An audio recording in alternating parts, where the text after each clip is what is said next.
Why, yes, Congressman, TikTok and virtually every other app on your smartphone does indeed connect to the internet, because that is how apps and smartphones work. I'm gonna be honest with y'all. There was a time when I thought the US had maybe a teeny tiny chance of becoming a technological hub, a leader in innovation, and perhaps even embracing cryptocurrencies to become a leader into the future. However, one look at the TikTok congressional hearing has convinced me that half the representatives have no idea how even the very basic fundamental pieces of modern technology work, and the other half are willing to completely set aside relevant facts and information simply to push their agenda. In today's video, I'd like to briefly discuss the TikTok hearings, compare TikTok's alleged sins to the red-handed incidents of US social media firms doing the exact same thing, and then show how all of this applies back to cryptocurrency and how we could see it regulated in the future. Hey everyone, and welcome back. This is the Part-Time Economist, and wow, in today's video we have got a lot to cover. We're going to start off by talking about the TikTok congressional hearing, we're going to talk about US social media, and then we're going to kind of extrapolate and imagine how this all fits into cryptocurrency. So, for those of you who do not know, TikTok is a video sharing app similar to Instagram Reels, similar to YouTube Shorts. People just share videos of them cooking, of them doing fitness stuff, of them doing challenges. Some people use it for marketing their small business. There's a whole host of reasons that people use this app. Congress has recently started a hearing to consider banning TikTok in the United States because they are worried that the Chinese government has undue influence over the app as well as access to US user data, and that it could be used to manipulate US people or at the very least sell and monetize their data. Now, I want to be very clear. On the surface of this, I think it's great that US representatives are trying to protect customers from foreign influence. However, one look at this hearing reveals that these representatives have, number one, no clue how technology works, but number two, they don't care about protecting US user data.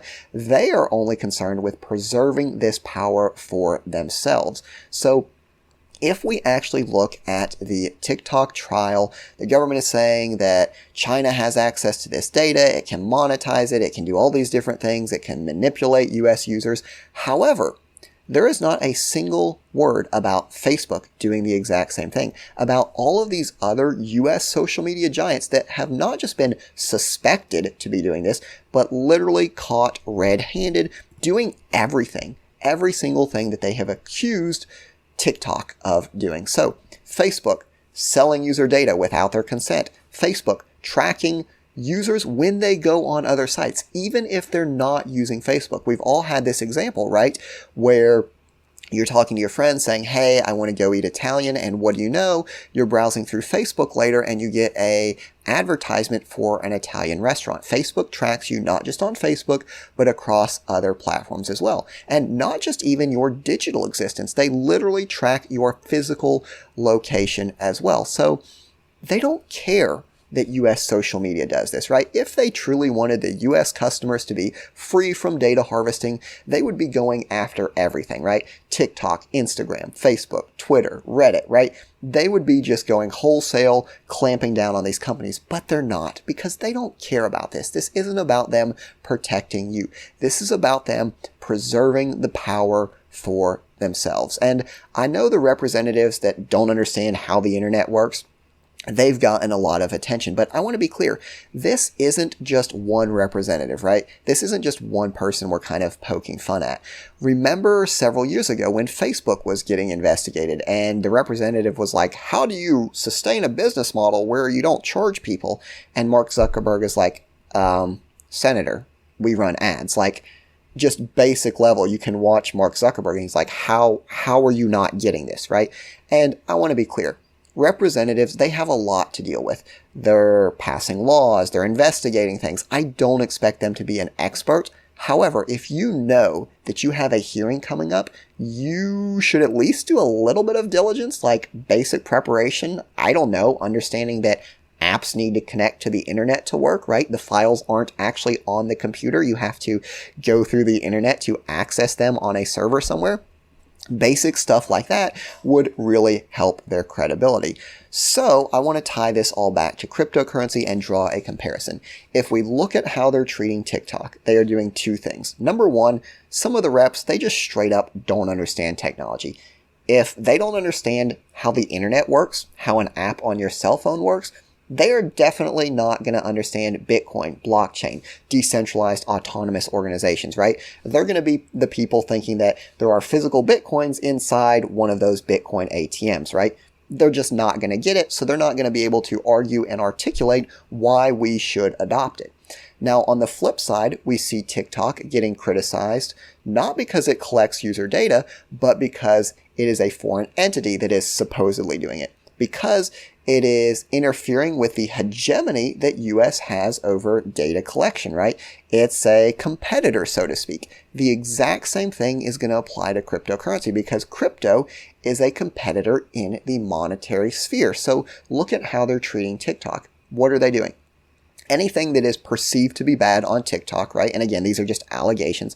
Oh, it collects user data. Well, forget that Facebook and every other US company does the exact same thing, right? This only applies to TikTok. Like, oh my goodness, there's an app that collects user data. Who could have suspected? Like, every single app does this, right? They're going to do the same thing with cryptocurrency. If there's one transaction out of a million that is for illicit activity with cryptocurrency, they're going to be like, oh my goodness, crypto is used for nothing but illicit activity. They're going to forget that fiat is used for the same thing at a greater rate, I would add. They're going to pretend that banks never launder money. This only applies to cryptocurrency, and they're going to highlight everything bad about cryptocurrency, no matter how small it is in comparison to what goes on in fiat, just like they're doing with TikTok versus the sins of US social media companies. And they're going to completely discount all of the good things about crypto. They're going to discount the people that are getting empowered, the people that don't have access to a bank. They're going to discount the people that are sending cross-border payments to their family members in poor developing countries, literally to help them survive. The same thing with TikTok.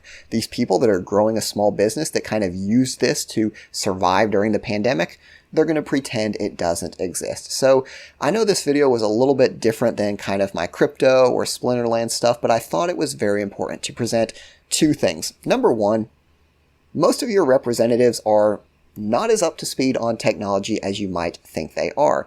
Number two, they are willing to present a biased view to ignore relevant facts and information simply to push the agenda. And if you have the time, I would really encourage you to go watch at least a little bit of this testimony because it's very embarrassing. Not just from the lack of understanding of how technology works, but the way that these representatives are treating the CEO, asking him questions and not letting him respond. Just kind of using it to get a news blurb, right? Just kind of throwing their opinion out there and then not letting him respond or cutting him off. Just being very rude. You can tell that they're not interested in having an open dialogue and trying to get to the bottom of the issue, right? There are a very small number of reps I have seen where they're really trying to say, hey, this is an issue. What can we do to fix it? And huge props to them, right? That's their job. That's what they should be doing, right? Trying to investigate, seeing what's bad, seeing what's good. How can we keep as much of the good but get rid of as much of the bad as possible, right? Congrats to them.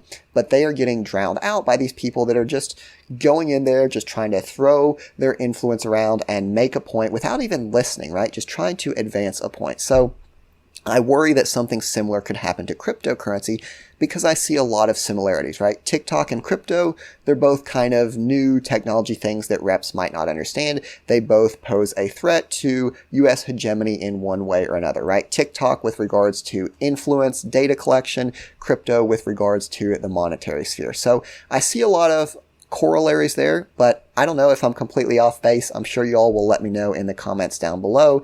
As always, thanks for watching. We didn't really talk about anything financial in this video, but obviously it's not financial advice, so I'll see you next time.